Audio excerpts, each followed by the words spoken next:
எரிஞ்சு அடங்கணும். உனக்கு ஏன் வருதுன்னு எனக்கு தெரியல. ஆனா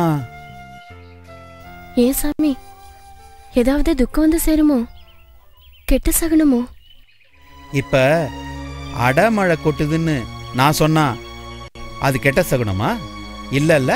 ஆனா அடமழை பெஞ்சா என்ன நடக்கும்? மரம் முறிஞ்சு விழும், ஏரி குளம் எல்லாம் உடையும். அது கஷ்டம் தானே?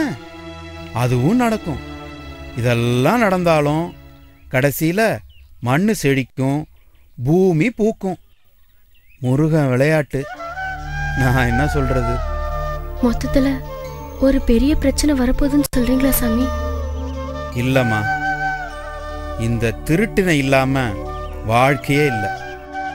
எல்லா உயிர்களுக்குள்ளயும் இந்த திருட்டினை இருக்கு. புரியலையா? திருட்டினைனா சிவசக்தி லீலை. இருட்டும் வெளிச்சமும் மாதிரி. அதுல சுகமும் துக்கமும் சேர்ந்திருக்கு. வரப்போகுது, சந்திக்க தயாராயிரு. பார்த்தா சின்ன பொண்ணு மாதிரி இருக்க. ஒரு காத்தடிச்சா உடஞ்சிடுற மாதிரி இருக்க. ஆனா பாரு, புயல் காத்துல பலமான மரம் தான் விழும். பலமில்லாத தளிர் செடி இதெல்லாம் விழாது. முருகனை நினைச்சிக்க. ஏற்கனவே என்கிட்ட குகன் சொல்லியிருக்கான் சாமி.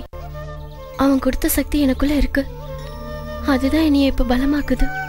என்னது? ஓம் சரவண பவா, ஓம் சரவண பவா, ஓம் சரவண பவா.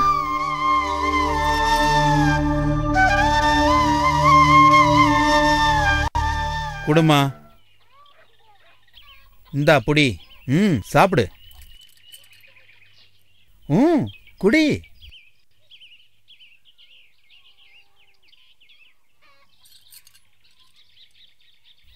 அமுதம், இளநீ அமுதம். இங்க வா. புளி, வத்த மிளகா இது ரெண்டும் வேண்டாம். சரிங்க சாமி. இப்ப வயிற்று வலி எப்படி இருக்கு? இப்ப இல்ல சாமி, போயிடுச்சு. போயிரும், கவலைப்படாத. முருகனை நினைச்சுக்கோ. வரட்டுமா?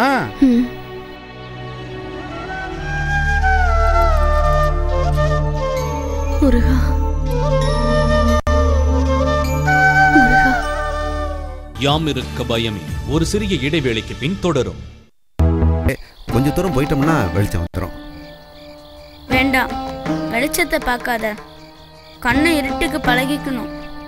அப்பதான் இருட்டில் இருக்கிற சின்ன சின்ன வெளிச்சம் கூட உங்க கண்ணுக்கு தெரியும்.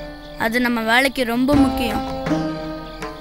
ஏன் சாமி, இந்த சூதத்துக்கும் சின்ன சின்ன வெளிச்சத்துக்கும் ஏதாவது சம்மந்தம் இருக்கா? ஆமாம், சூத மாதிரியான பொருட்கள் எப்போவுமே தனியாக கிடைக்கிறது இல்லை. மண்ணோட மண்ணாக கலந்து தான் கிடைக்கும். அப்படி கிடைக்கிறதுனால சூதம் ரொம்ப சின்ன வெளிச்சம்தான் தரும். ஓ, நாம் இந்த பெரிய வெளிச்சத்தை பார்த்து பழக்கப்பட்டதுனால சின்ன வெளிச்சமாக இருக்கிற சூதம் கண்ணுக்கு தெரியாதோ சாமி? ஆமாம், பொதுவாக எல்லா உலோகங்களும் எங்கே கிடைக்கும்? எல்லாம் மண்ணுக்கு அடியில் தான் கிடைக்கும். மண்ணுக்கடியில் இருக்கிற உலோகங்கள் மண்ணோட சூட்டில் உருகி அடியில் தங்கிடும். அப்படி இருக்கிற உலோகங்கள் வெளியே வர ஒரே ஒரு வழி தான் இருக்கு, எரிமலை மூலமா. ஆமாம், நம்ம ஊரில் எரிமலை எங்கே சாமி இருக்குது? பழனிமலையே எரிமலை தானே. பழனிமலை எரிமலையா? என்ன சாமி, என்னால் நம்பவே முடியலையே. பார்க்கறதுக்கு பசு மாதிரி சாதுவா தானே இருக்குது. கடல் பார்க்கறதுக்கு பாவம் போல தெரியலையா? அது பொங்கும் போது தானே தெரியும் அதோட குணம். இந்தியாவோட தெற்கு பகுதியில் இருக்கிற மலைகள் அநேகமா எரிமலை தான். இப்போ இல்லை, பல லட்ச வருஷத்துக்கு முன்னாடி பொங்கி அணைஞ்ச மலைகள். இதில் கடைசியாக அணைஞ்ச 2 மலைகள் தான் திருவண்ணாமலையும் பழனியும்.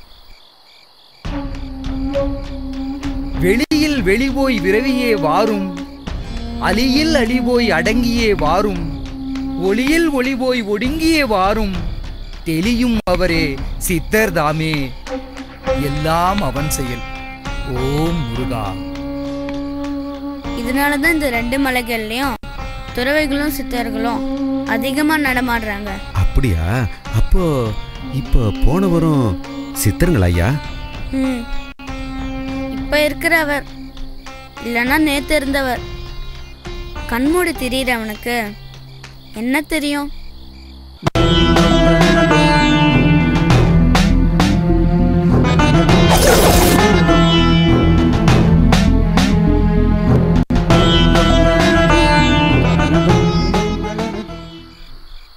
இது என்னது? என்ன சாமி, இது கரையான் புத்து. கரையான் புத்துல தான் அநேகமா சூதம் கிடைக்கும். சாமி, புத்துல நீல நிறத்துல வெளிச்சம் தெரியுதே.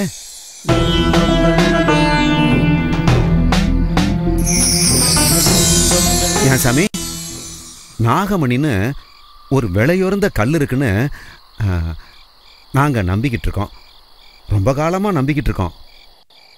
சில பேர் அது கிடைச்சிருச்சுன்னு சொல்கிறாங்க.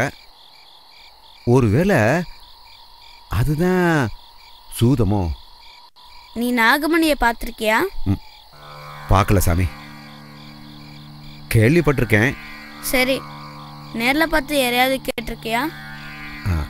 நான் கேட்டதில்லை, இன்னொருத்தங்க சொல்லித்தான் கேள்விப்பட்டிருக்கேன். ஆனால் பார்க்கல. சொன்னவங்க கிட்ட கேளு, அவங்களும் பார்க்கலன்னு தான் சொல்லுவாங்க. அவ்வளோ விலை மதிக்க முடியாத பொருளை யாருமே பார்க்கலையே, அது எப்படி? தெரியல சாமி. ஏன்னா நாகமணின்னு ஒன்று இல்லவே இல்லை.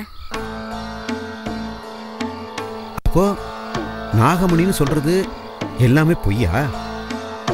இந்த சூதத்தை தான் நாகமணின்னு சொல்றாங்க. இப்ப சாதாரணமா காட்டுக்குள்ள யாராவது வராங்கன்னு வை, இத பார்த்தா என்ன நினைப்பாங்க? பாம்போடைய உடம்புல ஏதோ ஒரு பொருள் நீல நிறத்துல மின்னுதுன்னு தானே நினைப்பாங்க. ஆமா சாமி.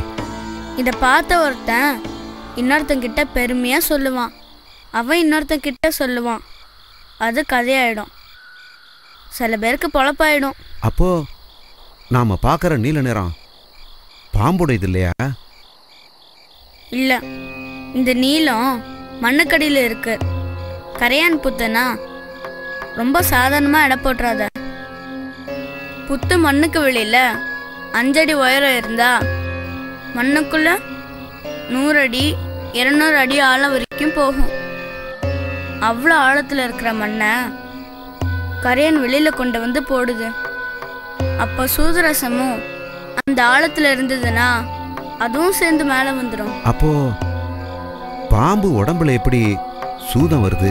கரையான் புத்துக்குள்ள பாம்பு கூடி இருக்கிறப்ப பாம்பு மேலேயும் சூதம் படியும், அவ்வளவுதான். அப்படின்னா சாமி, இந்த புத்தை விட கேணியை ரொம்ப ஆழமா தோன்றும். அப்போ ஏன் சூதம் கிடைக்கல? கிணறு எங்க தோன்றும்? மண்ணு நல்லா தண்ணி ஊத்திருக்கிற இடத்துல. ஆனா வறண்ட இடத்துல தான் கரையான் புத்து இருக்கும். வறண்ட இடத்துக்கு அடியில தான் பாறை இருக்கும். பாறையோட இருக்குல தான் எல்லா உலோகங்களும் இருக்கும். அப்போ இந்த புத்துக்கடியில தான் சூதம் இருக்குமா? சூதம் கலந்த இந்த மண்ணள்ளி உம்மிக்கறி சூட்டுல தொடர்ச்சியா சூடு பண்ணா சூதம் தனியா வந்துடும். அதை தான் செய்யணும். அதுக்காக தான் உன்னை நான் இங்க கூட்டிட்டு வந்தேன். சரி சாமி. யாராவது கேட்டா என்ன சொல்லுவ? என்ன சொல்லணும்? உண்மையை சொல்லக்கூடாது. 10 புட புத்து மண் எடுக்கிறேன்னு சொல்லணும். சரி சாமி.